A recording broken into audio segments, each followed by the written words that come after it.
আসসালামু আলাইকুম প্রিয় শিক্ষার্থীরা, তোমরা অনেকে আমার কাছে জানতে চেয়েছো যে 2024-25 সেশনে ইংলিশের প্রশ্নটা আসলে কী এসেছিল এবং এই বছর যে ভর্তি পরীক্ষা অর্থাৎ 25-26 সেশনের ভর্তি পরীক্ষায় খুলনা বিশ্ববিদ্যালয়ের সি ইউনিটে যারা ভর্তি পরীক্ষা দিব তাদের ইংলিশ রিটেনটা কেমন আসতে পারে। সো এই যে প্রশ্নটা আমাদের দেখতে পাচ্ছি এটা 2024-25 সেশনের সি ইউনিটের প্রশ্ন।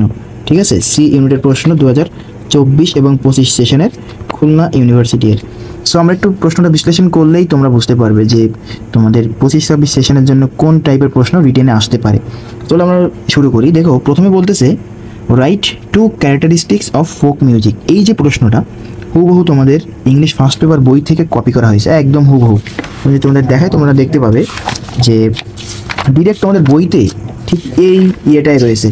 এই যে প্রশ্নটা ডিরেক্ট তোমাদের বই থেকে নেওয়া। এই যে দেখো, what are the characteristics of folk music কেইউ 24-25 প্রশ্ন। এখানে তোমাকে প্রশ্নে বলা হয়েছে জাস্ট দুইটা ক্যারেক্টারিস্টিক্স লিখতে বলা হয়েছে, যে দুইটা ক্যারেক্টারিস্টিক্স লিখতে বলা হয়েছে, অর্থাৎ এই প্রশ্নটা তোমাদের ডিরেক্ট বই থেকে করা হয়েছে।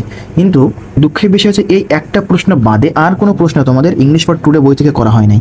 বাকি যে এখানে প্রশ্নগুলো আছে, এই নাম্বার প্রশ্নটা দেখতে পারতেছো যে ডিজেল এর ইংলিশ স্পেলিংটা লিখতে বলছে। ডিজেল শব্দটা বাংলায় লেখা, এটার ইংলিশ স্পেলিং কী হবে। এরপরে বলতেছে what do understand by point of view in creative writing. এই যে পয়েন্ট অফ ভিউ আসলে তুমি কী বোঝো ইন ক্রিয়েটিভ রাইটিং, সেইটা মানে ক্রিয়েটিভ রাইটিংয়ের পয়েন্ট অফ ভিউটা কি সেটা তোমাকে আলোচনা করতে বলছে, যে what do understand by point of view in creative writing. ঠিক আছে, এরপরে যেটা ছিল দেখো, যে write down two characteristics between poetry and prose. এই যে টাইপের প্রশ্নগুলো অর্থাৎ বি থেকে ডি পর্যন্ত। বি ছিল ফ্ল্যাশব্যাক এবং এটা কোথায় ব্যবহৃত হয়, ফ্ল্যাশব্যাক কি এবং এটা কোথায় ব্যবহৃত হয়।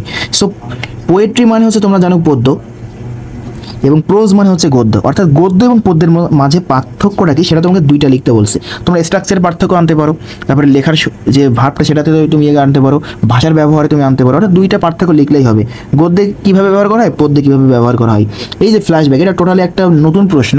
যে ফ্ল্যাশব্যাকটা কি, ফ্ল্যাশব্যাকটা হচ্ছে ধরো একটা গল্প হচ্ছে, একটা বৃদ্ধ লোকে দেখা যাচ্ছে হুট করে সেটা তার যুবক বয়সে নিয়ে চলে গেল, অর্থাৎ বর্তমান থেকে অতীতকালে নিয়ে যাওয়ার যে প্রক্রিয়াটা, এইটাকে বলা হয় একটা ফ্ল্যাশব্যাক। এবং এটা তোমরা জানো যে বিভিন্ন সিনেমায় বা বিভিন্ন নাটকে ব্যবহার করা হয়, মানে হয় it is used in cinema or drama. So এই টাইপের প্রশ্ন তুমি যদি লেখো তাহলে তুমি প্রত্যেকটা এক করে পাবা।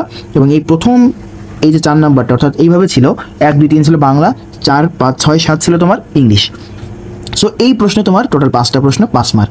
এরপর একটা প্যারাগ্রাফ ছিল, ডিরেক্ট প্যারাগ্রাফ দেখতে পাচ্ছ, the importance of having dream in life. অর্থাৎ তোমরা ড্রিম যে প্যাসেজটা পড়েছো সেই ড্রিম থেকে একটা প্যারাগ্রাফ ওঠানো হয়েছে। এটাও তোমরা বলতে পারো তোমাদের প্যাসেজ অর্থাৎ টেক্সট বুক থেকে আসছে, টেক্সট বুক থেকে এই প্যারাগ্রাফটা চলে আসছে। এরপরে যে প্রশ্ন অর্থাৎ প্রথমে আমরা জানলাম যে তোমাদের লিটারেচার টাইপের জিনিস আসতে পারে রিটেনে, রাইট, লিটারেচার আসতে পারে। এরপর একটা প্যারাগ্রাফ আসবে তোমাদের এবার 25-26 সেশনে, অর্থাৎ একটা টেক্সট বুক বেস প্যারাগ্রাফ আসতে পারে। এরপরে যে 6 নাম্বার, যেটা আমি বারবার বলতেছি, আমাকে যারা জিজ্ঞেস করতেছে ভাই কী পড়বো রিটেনের জন্য, বারবারই বলতেছে ভাই গ্রামার পড়তে হবে, কারণ এই যে 6 নাম্বার পুরোটাই তোমার গ্রামার থেকে আসছে। দেখো 6 নাম্বার যে প্রশ্নটা পুরোটাই গ্রামার থেকে। যে এই যে সেন্টেন্সটা দিচ্ছে এটাকে সিম্পল করতে বলছে, আইডেন্টিফাই দ্য নাউন ক্লজ বের করতে বলছে, এবং make a sentence with phrasal verb put up with, এটা দিয়ে বের করতে বলছে। তার মানে টোটাল এই যে প্রশ্নটা গ্রামার থেকে আসছে। কারণ তোমাকে গ্রামারটাও ভালো করে পড়তে হবে তোমার রিটেনের জন্য। গ্রামার শুধু এমসিকিউর জন্য পড়লে হবে না, রিটেনের জন্য পড়তে হবে। এরপরে একটা ট্রান্সলেশন দিচ্ছে, অর্থাৎ তোমরা ট্রান্সলেশনটা পড়বা, ট্রান্সলেশন। তাহলে আমাদের প্রথমে আসলো লিটারেচার আমাদের, তারপরে আসলো প্যারাগ্রাফ,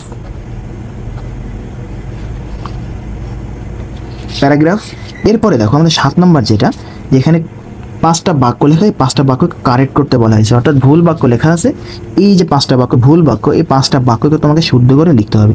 সো এই যে কারেকশন, এটা তাহলে তোমার কারেকশন থেকে আসছে, ধরো কারেকশন। সো তোমাকে গ্রামার টোটালি এই যে 6 এবং 7 পুরো প্রশ্নটাই তোমার আসছে গ্রামার থেকে। অর্থাৎ তুমি পড়বা হচ্ছে তোমার জন্য ফাইনাল যে সাজেশন সেটা হচ্ছে তুমি পড়বা লিটারেচার, এরপরে গ্রামার, এরপরে পড়তে হবে প্যারাগ্রাফ, এটা টেক্সট বুক বেসড প্যারাগ্রাফ। এরপরে পড়তে হবে তোমাকে একটা ট্রান্সলেশন।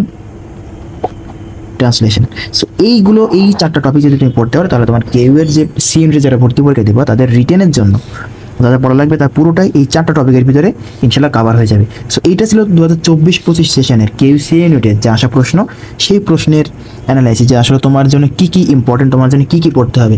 এবং এই প্রশ্নের তোমরা যদি চাও আমি দিতে পারি, এবং এই প্রশ্নের যে অ্যান্সার শিট সেটাও আমার হাতে রয়েছে, দেখতে পাচ্ছি এখানে সুন্দর করে এই প্রশ্নের আনসারগুলো দেওয়া আছে, প্রত্যেকটা প্রশ্নের আনসার এখানে দেওয়া আছে।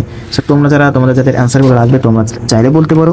এবং এই অ্যান্সারগুলো যদি তোমরা পড়তে পারো তাহলে এইভাবে জাস্ট এইভাবে পড়লে খুলনা বিশ্ববিদ্যালয়ের সি ইউনিটের জন্য যে রিটেন দরকার, ইংলিশ রিটেন তোমরা যারা ভয় পাচ্ছ তাদের ইংলিশ রিটেন নিয়ে অন্তত আর কোনো ভয় পাওয়ার কারণ নেই, কারণ জাস্ট এই 4টা টপিক পড়লে হয়ে যাবে। এবং এই ইংলিশ রিটেন কিন্তু ঢাকা বিশ্ববিদ্যালয়ের ইংলিশ রিটেন থেকে একটু আলাদা, কারণ ঢাকা বিশ্ববিদ্যালয়ে যারা পরীক্ষা দেবে তাদেরকে সেন্টেন্স মেকিং করতে হয় বা তোমার একটা থিম লিখতে বলে বা এক্সপ্লেনেশন লিখতে বলে। এখানে কিন্তু তেমন কিছুই না। এখানে একটা লিটারেচার থেকে তোমাকে 5টা প্রশ্ন দিবে, গ্রামার থেকে এই দেখতে পাচ্ছ 6 এবং 7, 6 দাগ এবং এই 7 দাগ পুরোটাই গ্রামার থেকে করা হয়েছে। এরপরে একটা প্যারাগ্রাফ, তো টেক্সট বুক প্যারাগ্রাফ তুমি পাবা, একটা ট্রান্সলেশন পড়তে হবে। সো এই যদি তুমি পড়তে পারো তাহলে তোমার খুলনা বিশ্ববিদ্যালয়ের জন্য যে 25 মার্কের যে রিটেন পার্ট ইংলিশে সেটা তুমি কভার করতে পারবা। এবং প্যারাগ্রাফে কিন্তু 10 মার্ক, প্রত্যেকটা পাস করে, কিন্তু প্যারাগ্রাফে কিন্তু 10 মার্ক, এটা তোমাকে জানতে হবে। সো খুলনা বিশ্ববিদ্যালয়ের রিটেন নিয়ে তোমার যদি আর কোনো প্রশ্ন থাকে বা তোমাদের আর যদি কোনো আগ্রহ থাকে অবশ্যই আমাকে জানাবা, আমি অবশ্যই তোমাদেরকে হেল্প করবো। এবং তোমাদের যাদের লাগবে এই যে অ্যান্সার শিট রয়েছে আমাদের দেখতে পাচ্ছি, এটা অ্যান্সার শিট, এটা হচ্ছে প্রশ্ন। সো যাদের লাগবে তারা আমাকে জানিতে পারো, আমি ইনশাআল্লাহ তাদেরকে প্রোভাইড করবো। আসসালামু আলাইকুম।